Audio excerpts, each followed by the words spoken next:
Seems like we've been talking all week about the government shutdown and what's happening with that. We had, I think, our 10th vote at the Senate yesterday, Holly, and the numbers haven't seemed to change. But rather than talk about the shutdown from the Senate's perspective, it'd be interesting to talk about how it's starting to affect people, because it's Utah moving forward. It is. Here in Utah. Here's KSL's Mike Anderson with impacts that it's had on Hill Air Force Base. Some are finding help in zero-interest loans and food banks, but still, that doesn't stop the stress of not getting paid until this is all over. Some are even being furloughed. They say it's time for Congress to grow up. Behind the pilots and airmen, we have jobs that we take pride in. There are the federal employees that help keep the fleet in the air. These are some of their local union leaders who represent about 8,000 civilian workers on base. When did the federal employees become the enemy? And why isn't Congress and the Senate being furloughed? They're federal employees, and they're the ones not doing their job. Some are furloughed, like Brenda Jaramillo, not knowing if they'll be allowed to come back. I'm a single parent, 2 boys. My ex-wife has worked for the IRS, give or take about 22 years. She's furloughed, no work. As our nation's leaders refuse to work together, they say families and career civil servants become the targets. People who are trying to buy groceries and pay the bills. It's ridiculous that they're causing the whole nation that that they're supposed to represent to have this kind of stress in their life and uncertainties in their life that they created. I actually just learned that this is hitting close to home with me personally. I didn't realize this. Share. But when I started working at KSL, I had been hired by the federal government to do a number of court-appointed cases. We have a federal public defender's office, but they can only represent, if you imagine, all these drug conspiracies where you have numerous people charged. So they'll contact attorneys like myself who are part of this panel who do federal work. You get paid far less than you would normally, but it's public defender work. I've been doing it for 40 years.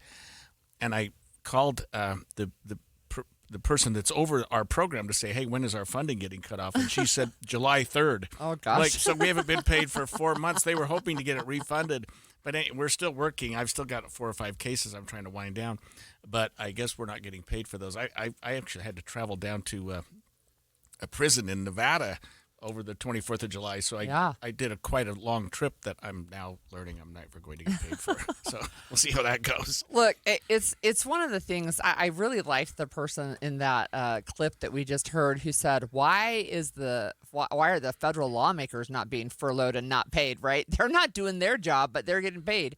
Right. Yeah, that's true. And the furlough is the problem. I mean, some government employees, some of my own family members are what they used to call them essential. Now they're called exempt or accepted employees because they don't want anybody to think they're not important or essential. Sure, so they quit using that word. Anyway, so they're still working. They're just not getting paid. And in fact, one of my son is in the Air Force. The military, I think, is still getting paid in some respect. But my wife, who's with the Department of she's in the executive branch, working for the courts, rather, I should say, not with the executive branch. She's with the courts, so she's not getting paid right now. Yeah. I was interested to see that the Salt Lake City International Airport has opened a pantry. We have Bill Wyatt, just a sound from him. He's the Salt Lake City Department of Airports Executive Director. This is through no fault of their own. And we want to do everything to let them know that we support them and help them through this incredibly challenging time. So I'm assuming he's talking about federal employees such as TSA and others. Yeah. That's going to become, Holly, a point of contention at some time during this shutdown when, okay, for one thing, you've got government employees who are not working and they're struggling and they're trying to get help. But when that starts affecting the rest of the public, let's say they start shutting down several flights because they just can't staff them. Well, right. And by staffing, they're showing up for work without pay. Right. So this struck me that they have set up an entire hallway full of items. So some of it is food, some of it is pet food, some of it is hygiene items and diapers. And, it's like, how like, how are we in this situation where people that we depend on for our safety in the skies don't even have the money to go out and get pet food? Yeah, and we're setting up a pantry. We're helping them in ways like that.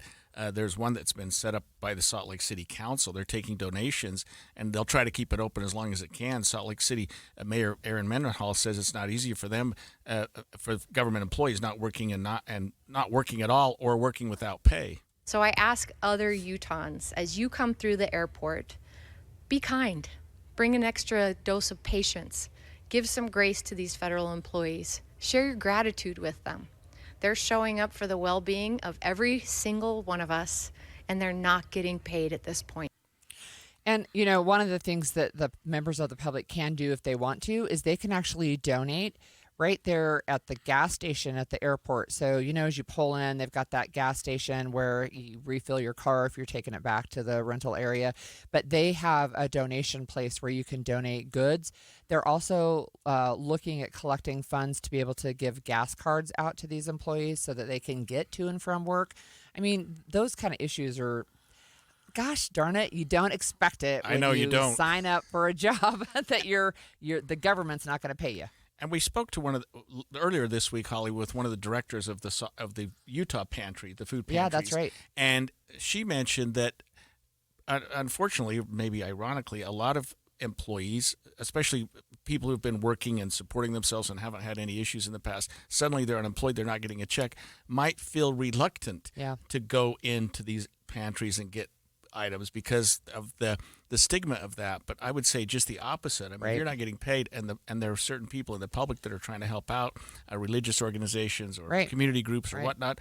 By all means, take advantage of it. If you're not getting paid, you should be able to get some benefits here. Yeah, so the IRS in Ogden, that's another area that's been impacted, and so they're setting up their own pantry as well. And again, there's so much uncertainty. So remember, if you remember the Ogden IRS, they laid off a whole bunch of people, and then they're like, oops, that was too many, and then they tried to hire them back, and then there was a government shutdown. And like, there's so much uncertainty right now, even with the IRS. So up there in Ogden, they have that. I was struck to see Blake Moore say he thinks there's up to 40,000 federal workers in Utah that are going to be impacted. Yeah, and it's obviously going to affect our national parks because they are, I mean, let's face it, as beautiful and as wonderful and as much as they encourage tourists and others to come into the state, they're probably not high on the priority list in terms of funding, and they absolutely should be.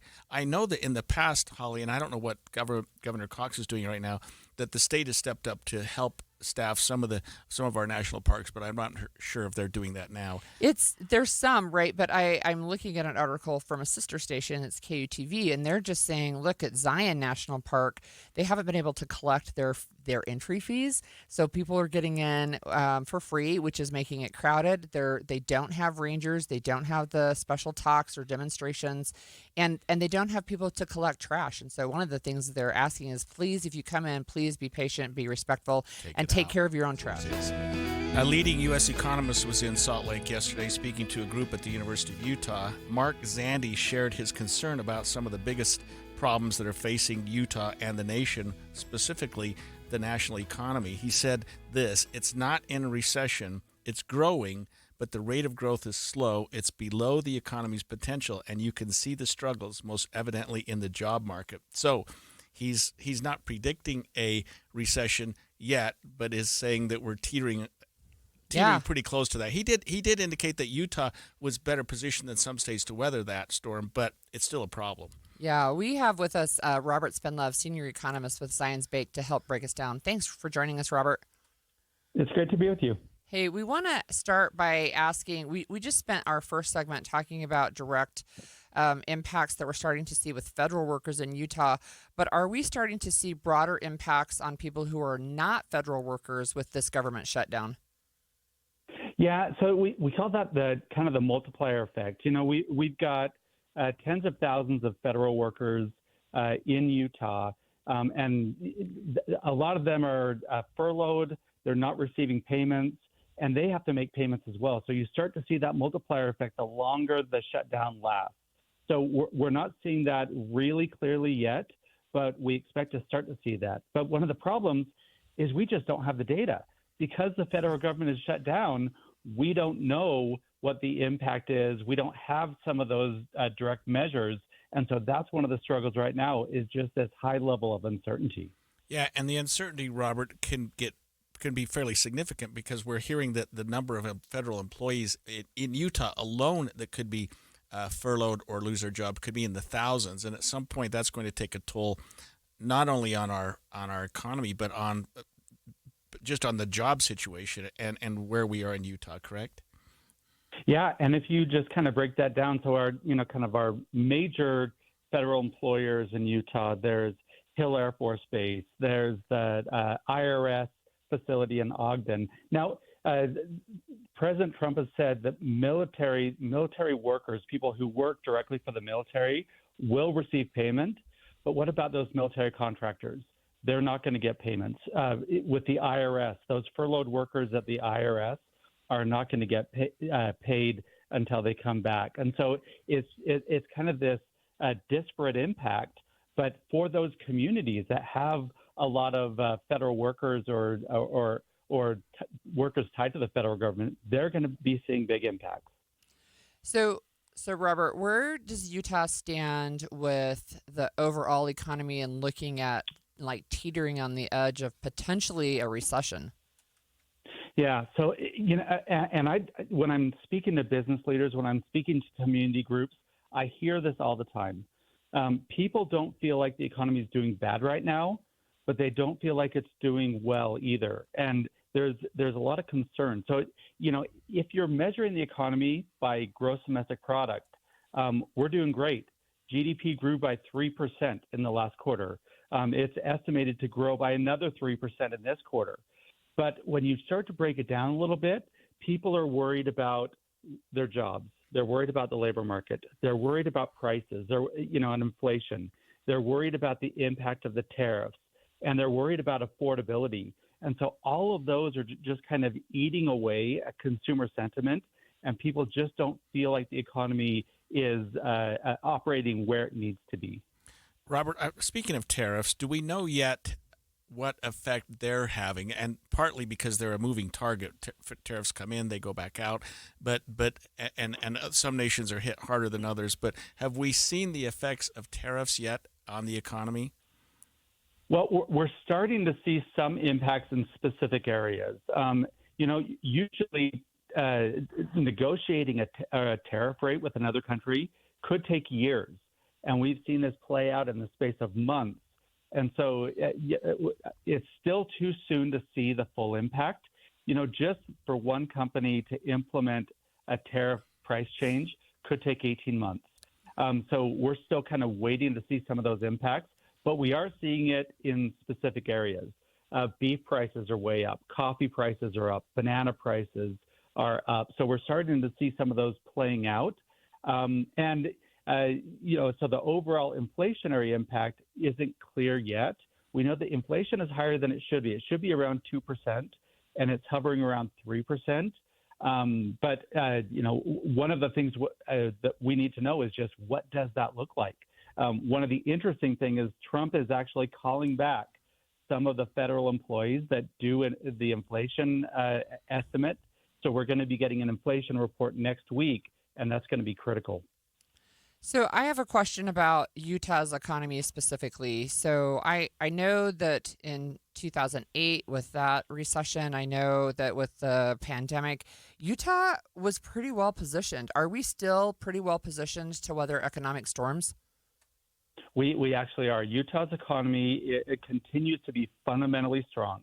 We have great demographics. We have a young population, a growing population. We have a very cohesive economic environment. We work together really well. And then we have kind of this strong quality of life that attracts people to want to move to Utah. So those, and also a strong business environment, a business-friendly environment. So that attracts a lot of companies to want to come to Utah. However, we are still exposed to that national economy. And so when we see national weakness, it can also hurt Utah. And so we're starting to see kind of that slowdown, that pressure on the Utah economy.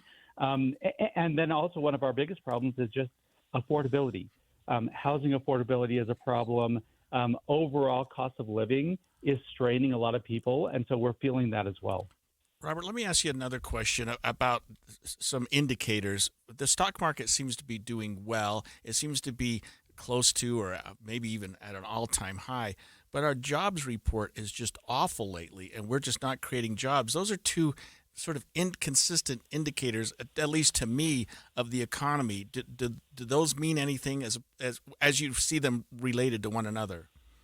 Yeah, and there's a lot of debate about this. So it's kind of the breakdown between this AI economy and the real economy.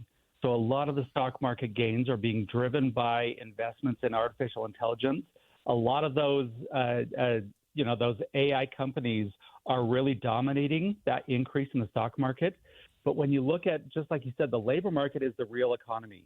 And that's where we're seeing a lot more weakness, a lot less growth. We've been seeing this for the past several months where the labor market has been slowing, and we may just be on the precipice of the labor market starting to contract. If you look at some of the private job indicators like ADP or Revilio, they show that the last 2 months we've seen a net contraction in jobs created in America. And so that's why it's so important to be getting this data from the federal government so we can at least understand this difference. But that's one of our struggles that we're running into right now. Let me follow up with a question on the data.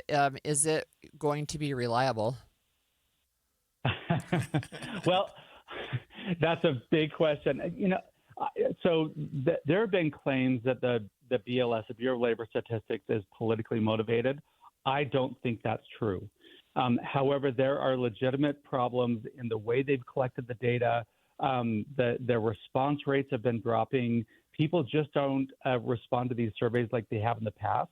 And so it does create less certainty about the data. And, when you don't trust the data as much as you used to, you have to build in a higher risk premium. You have to say, okay, I need a greater return on this investment. And so that's why we're seeing bond markets and interest rates have been trending up a little bit more just because they're building in this higher risk premium. Thank you, Robert. That was Robert Spendlove, senior economist for Zions Bank, who had some rosier news than our guest speaker at the University of Utah.